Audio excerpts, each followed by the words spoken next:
It hurts, doesn't it? When someone you deeply cared about starts slipping away, and no matter how tightly you hold on, everything keeps falling apart. You ask for guidance, yet all you feel is silence. Maybe you've been pleading with God to keep them in your life while He's been trying to remove them from it. You see, not every ending is a punishment. Sometimes it's protection. But how can you tell? How do you recognize when it's actually God guiding that separation? Peace be upon you. Let's talk about what it might truly mean when someone begins fading out of your life. Sometimes God doesn't take people away to break you. He removes them to rebuild you. The Quran reminds us, perhaps you dislike something that is good for you. And that's the truth most men overlook. You ask yourself, why did she go? Why did my friend change? Why does every connection end in pain? But what if it's not them leaving at all? What if it's God creating space for something more sincere? When God loves someone, He purifies them, not only through hardship, but also through removal. He takes away distractions so you can return to what truly matters. So instead of asking, why me? Start asking, what is God teaching me? Because once you grasp that, every goodbye starts to make sense. Sign 1. Constant turmoil. Have you noticed how calm your heart feels when they're not around?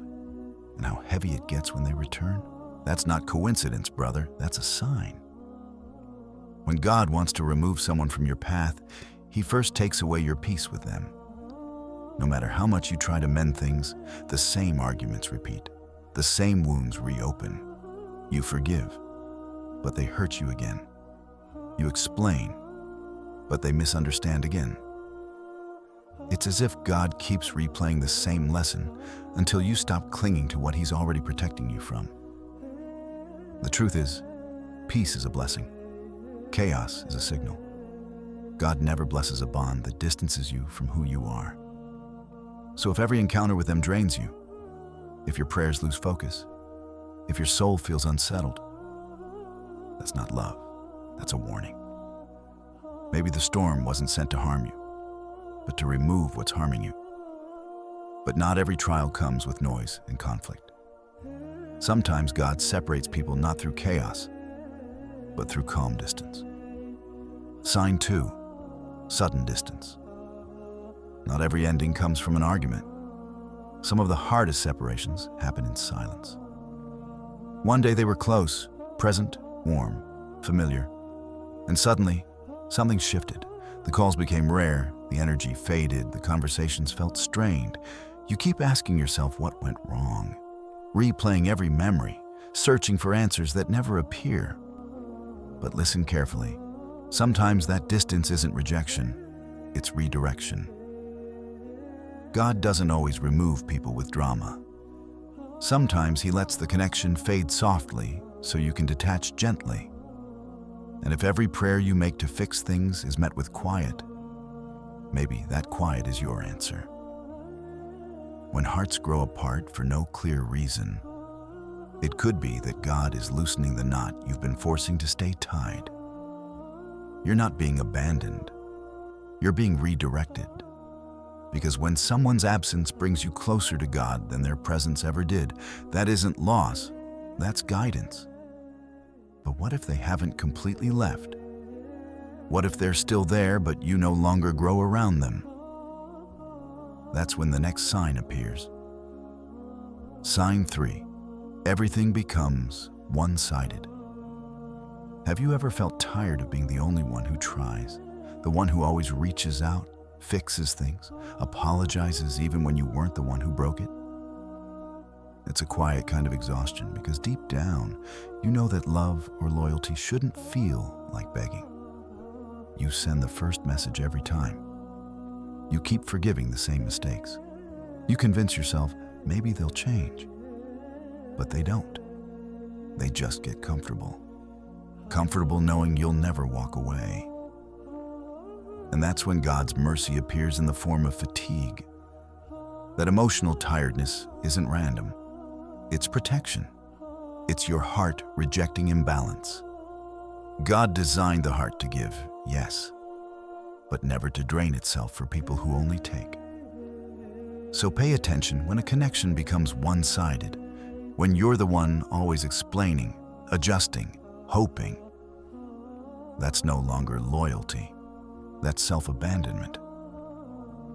In the moment you finally stop chasing, you'll notice something strange. Peace begins to return.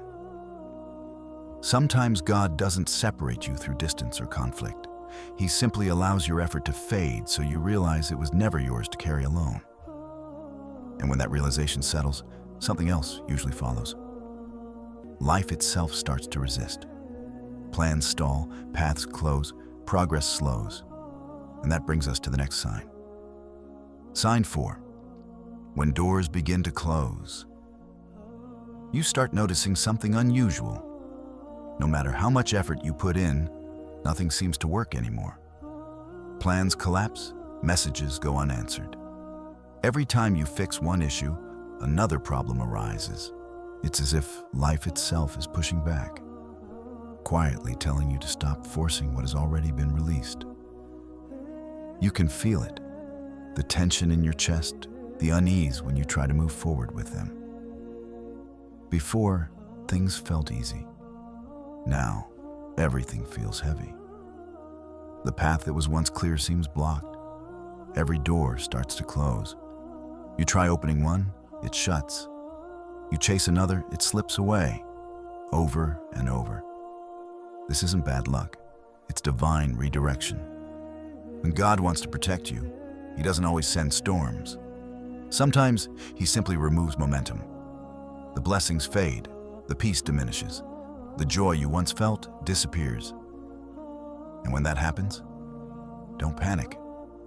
Don't try harder to prove your loyalty. This is the moment to pause, to breathe, and ask yourself what God is closing for your own good. Because when the wrong person is removed from your life, it's not punishment. It's making space for what is right. Once that understanding settles in, you'll feel something unexpected.